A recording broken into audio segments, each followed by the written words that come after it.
Hello, and welcome to the Geopolitics Explained podcast. Last episode, we explored some historical aspects of Venezuela and how this has brought the country into the position that they find themselves in today. This specifically relates to recent escalations that we've seen in the military realm between the United States and Venezuela. So in today's episode, I'm going to explore what has happened during this escalatory period. I'll then explore why the United States is so interested in Venezuela, before finally exploring potential scenarios that we could see unfold in the future. So, this escalatory process started back in January 2025, when the United States announced a $25 million reward for information that would lead to the arrest of Venezuelan President Nicolas Maduro. This coincided with the day that Maduro was sworn in for his third consecutive term. This also saw a $15 million reward issued for information on Venezuela's defense minister, Vladimir Padrino, and a reward was also issued for the interior minister, Diosdado Cabello. The UK, at the same time, also issued sanctions on 15 top Venezuelan officials. But the recent military escalation was seen in August, when the United States deployed 3 Aegis guided missile destroyers and several other warships to the waters off the coast of Venezuela. The reason cited was an effort by the United States to counter maritime narcotics trade coming out of Venezuela. 4,500 US troops were also included in this group. The rhetoric here from Trump is heavily focused on Maduro, whom both he and the US Department of Justice believe is heading a drug trafficking network in the Venezuelan military that is known as Cartel de los Soles. Trump also created a new class of individual sanctions that the Treasury Department could use to go after individuals associated with this network. So, these actions that Trump and the United States are pursuing are all specifically targeting Maduro and the Venezuelan political system. We've also recently seen the United States destroy 2 small vessels in the waters off the coast of Venezuela that it claimed were associated with this drug trafficking network. In response to the first small vessel that was destroyed, Venezuela flew jets over the USS Jason Dunham. Venezuela also announced they were undertaking military exercises. 15,000 Venezuelan troops have also been posted to coastal areas in Venezuela. So, as a result of all these recent moves made by both the United States and Venezuela, the question I ask is this true escalation, or is it all for show? Specifically, I believe that when answering this question, we should focus purely on the United States and why the United States is interested in Venezuela. So back in January, Trump sent Special Envoy Richard Grenell to Venezuela to meet with Maduro. There was also been some cooperation seen between the United States and Venezuela on deportation flights, with Venezuela receiving 9 flights in July. As a result of this, some cooperation between the two nations is clearly occurring, despite them having no formal diplomatic relations since 2019. Colombia has also stated that the United States has given them personal assurances that military intervention in Venezuela will not occur. However, there is another lens through which we can see this issue. The alternative lens through which we can see this situation is when we introduce crude oil into the story. Back in June 2023, Trump made the following comments at a Republican Party rally. Quote, "When I left, Venezuela was ready to collapse and we could have taken over. We could have had all that oil." End quote. Venezuela has the world's largest oil reserves. Trump has also criticised Biden for buying crude oil from Venezuela. Venezuelan crude is very heavy crude. This is more economical to refine into finished products such as gasoline and diesel, and US refineries are uniquely suited to handle this heavy crude. In 2024, Venezuelan oil supplied 13% of Gulf Coast refinery imports. Following Chevron's license suspension in May of 2025, Gulf Coast refiners had to buy higher volumes of crude from the Middle East and alternative South American nations. So, US interests in Venezuela continue to evolve around Venezuelan oil output. Last month, a large amount of these exports went to China. Trump would also like to limit this. This is why in last episode I introduced Guyana and the tussles over the Essequibo region into the story. It's because crude oil is relevant here, in the Essequibo region and the surrounding waters. ExxonMobil is heavily invested here, and Guyana's Stabroek block holds an estimated 11 billion barrels of crude oil. Venezuela continues to contest these waters. It's also an interesting situation here because the United States, and Trump specifically, attempting to force political change in Venezuela isn't unprecedented. Back in 2019, the United States designated Juan Guaido as interim president in Venezuela.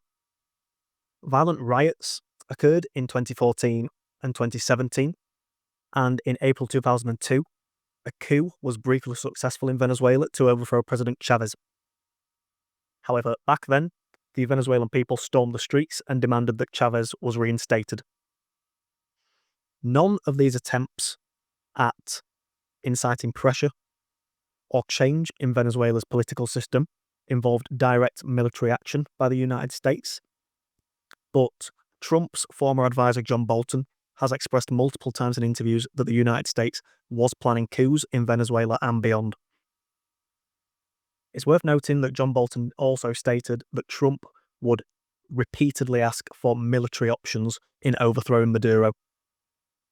So, with all this in mind, Cartel de los Soles is promoted as the key narrative here, but crude oil could well be the real prize.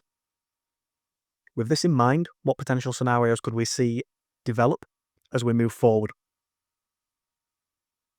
So, to begin, the first potential scenario that we could see unfold is that the United States is in pursuit of a psychological game against Venezuela. Israel employed a similar tactic when in pursuit of regime change in Iran during the 12-day war. US media, diplomatic statements, and highlights of corruption in Venezuela could be used to widen resentment at home for everyday Venezuelans who have already shown interest in protesting in the last year. Economic hardship and fear of conflict could deepen cynicism towards Maduro's regime. From the outside, it's difficult to gauge how much momentum exists domestically in Venezuela for such scenarios. This was the same issue that we found during the Israel-Iran war, when Israel repeatedly referred to the Iranian public, asking them to rise up against the Iranian regime. Of course, this didn't occur, but it was clearly a game that the Israelis were pursuing, and it could well be a game that the United States could also pursue in Venezuela. Another potential scenario that we could see is that this entire scenario is a controlled narrative. In such a situation, Venezuela would continue its military drills and its aggressive rhetoric, but a direct conflict would be avoided. The United States would maintain its naval patrols in the pursuit of countering the narcotics trade. Both sides would show force in such a scenario, but neither would want to reach a hot conflict. Another potential scenario is that we could see escalation occur in the Essequibo region. In such a scenario, the United States would openly back Guyana due to ExxonMobil's stakes in the nation. The US naval patrols could come under pressure from Venezuela, and crude oil in the disputed waters and US corporate interests could be a potential flashpoint here if such a scenario was to unfold. We could also see the United States continue to use a hybrid pressure campaign involving sanctions on Venezuela and its leadership structure. This is already a scenario that we are seeing unfold, as I discussed earlier. Maduro would likely respond to this by seeking to paint an environment of strength within Venezuela. The United States would continue to want to see domestic change, especially politically, within Venezuela, but without a direct clash between the two nations, this will be difficult. To cover two final potential scenarios, these both involve a potential conflict between the United States and Venezuela. Firstly, we could see an accidental clash between the two. Both sides have been testing boundaries, and an accidental clash could occur. Tit-for-tat strikes could then occur, which could de-escalate between the United States and Venezuela in a form of geopolitical theatre. Or we could see the United States involved in a conflict over Venezuela, which they would paint as self-defense. The final scenario is this: a US military intervention in Venezuela. This could occur if it was triggered by a major clash between the two sides, and this scenario could unfold if escalated from an accidental clash between the two. This could look similar in scope to the US airstrikes that were launched against Iran's nuclear industry. US airstrikes could hit Venezuela's military infrastructure. It's uncertain how Venezuela would respond to this, especially the military. In previous protests, the military has heavily supported Maduro and has cracked down against protesters. Would the same occur in the face of conflict with the United States? So, these scenarios range from a narrative that quietly fades into the background to a direct military clash between the two nations. Usually, we can look at rhetoric, especially from Trump, to gauge what potential scenarios could unfold.